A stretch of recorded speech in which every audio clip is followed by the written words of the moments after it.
So I did something that I never do. Well, actually, that's completely false. I do it every time I go to work, but anyway. I went outside and I found something that may be the physical embodiment of cancer, and that is this shirt. Why the fuck is it written Uchiha instead of Uchiha? I was so blown away by the sheer mental... What's a word I can say that won't get me in trouble? How about human de-evolution of this shirt? You know what's the worst part? Is that I think I might know how this mistake was made. So in the Japanese language, there's this thing called a particle, which is often utilized in reference to the noun or subject in a sentence. One of them is wa. So as an example, if I wanted to say I am happy in Japanese, that would translate to watashi wa ureshii desu. Now here's the thing. The character you're seeing right now doesn't actually mean wa, it means ha. But for some reason they write it that way, so maybe that's where the confusion lies. It also doesn't help that Naruto, the series itself, has this thing where their names are written in full katakana, but their surnames are written in full hiragana.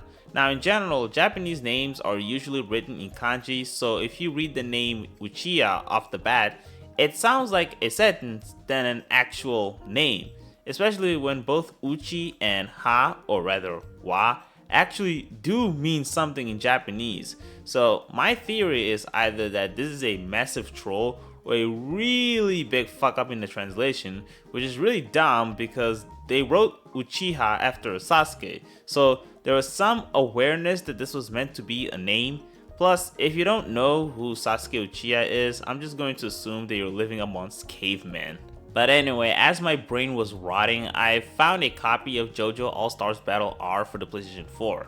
Now normally I would have ignored this because if you guys watch one of my recent videos, you would know that I felt a little bit conflicted about buying the remaster of this game because I already owned the original PlayStation 3 version.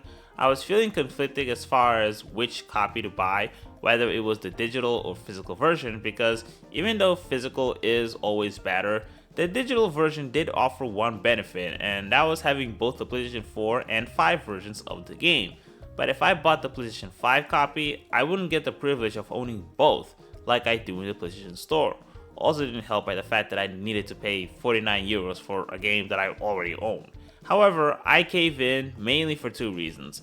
For one, I honestly just stopped caring about the money altogether, and also I was not aware of the fact that the PlayStation 4 copy actually has an option to upgrade to the PlayStation 5 version by downloading it to their servers. And that's exactly what I did. So now, hilariously, I have 3 different versions of the same fucking game. Oh my god, I am no better than a Last of Us fan.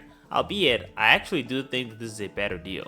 Now, for me, when it comes to remasters, I am usually willing to buy them because I primarily play games on a PlayStation console, and if there's one company that is terrible when it comes to backwards compatibility, it's PlayStation.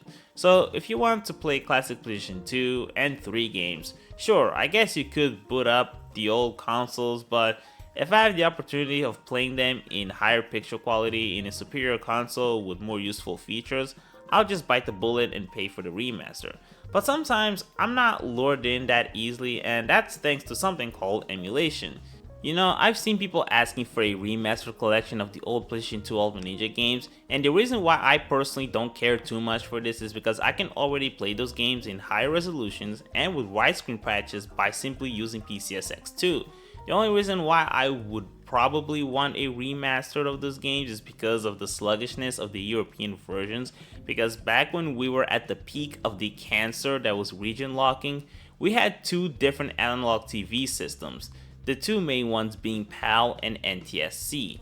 So if you bought a copy of a PlayStation 2 games from the United States or Japan, you would probably see a tag called NTSC. But for European copies, you would see PAL. Now, why was there a distinction between the two, you might ask? Well, it's very simple. You see, back then, TVs produced in Europe generally had lower refresh rates than the ones in the US and Japan, which is why PAL games were typically designed to run with a refresh rate of 50 Hz. Now, the problem is that when porting games that were originally produced in Japan, while in the US there wouldn't be much of a difference, in Europe, there would be a noticeable degradation in the way it ran in order to make up for the lower refresh rate. This wasn't even the only cancer we've had to deal with. If you grew up with ported DVDs and even television broadcasts, you had to deal with movies that played at like 1.04 times the original speed, and that's because there was a small discrepancy in the frame rate between the video formats of different regions that they literally had to speed up the footage. So yeah, if I had the chance to play Ultimate Ninja 5 in 60 frames per second, and the first two titles with the Japanese dub, which the European versions had, I guess maybe that would entice me to buy a remastered collection, even though I could just change the settings in the emulator or play the OG Japanese version. Now, when it comes to PlayStation 3 games, this is where I become a little more vulnerable because emulation there is very tough. You need a very strong computer, and not every game has reached the status of playable yet. However, interestingly enough, JoJo All-Stars Battle is actually listed as playable. I've even shown footage of it, so if I'm gonna buy this remastered, it has to prove to be a superior experience in emulating it. And you know what? It actually is. First of all, even though it is a remaster, there are actually some differences. Several balancing changes, some exploits were removed, more characters added, the single player mode has been completely revamped, there's an assist system which made me very excited because of the expansion of the combo game. And you know, I'll fully admit that I never explored the combat system of the first game very deeply, but I'm gonna try a little bit harder to learn more about the meta. Of course, there's also the visual component, since regardless if you're playing it on the PlayStation 4 or 5, you're getting a 60 FPS experience. I tested for myself and I'm pleasantly happy, especially because they didn't do the same for the Storm trilogy. However, emulation isn't going down without a fight because although the original game did run at 30, there's actually a 60 FPS patch that you can install. All you have to do is enable it, and you also need to change the V-blank frequency to 120Hz. Now, you will notice that the menu transitions and even the speed of some of the effects in the UI will be doubled, but the actual gameplay will be a steady experience with no speed compromises. Now, with that said, I actually don't recommend you play it this way. There are some graphical bugs, which admittedly I haven't seen it for myself, but there is one issue I've experienced, and that is the inability to dash forward and backwards. You can literally see it in the input history that I'm trying to dash forward, but I literally cannot. So unironically, this game is better off emulated in the original frame rate of 30, or you could just play the PlayStation 4 version, which will upscale the resolution. I would even say a bit better, because here in RPCS 3, not every texture is successfully upscaled.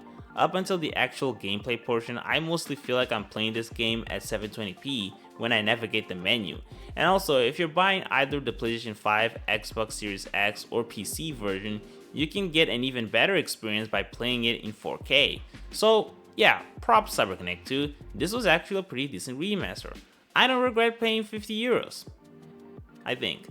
Also, minor update, I was able to get whole life error running on Lutris without crashing. The only thing I did was use the same wine prefix directory from the one made for bottles, and I made sure to use the system wine instead of Lutris F Shack. I also noticed that it doesn't drop to 30 like it did in bottles, so I guess this would be my preferred way of playing the digital copy from the Whole Life shop, although I still mostly prefer playing it through Steam. Anyway, I think that's all I have to say. Happy October.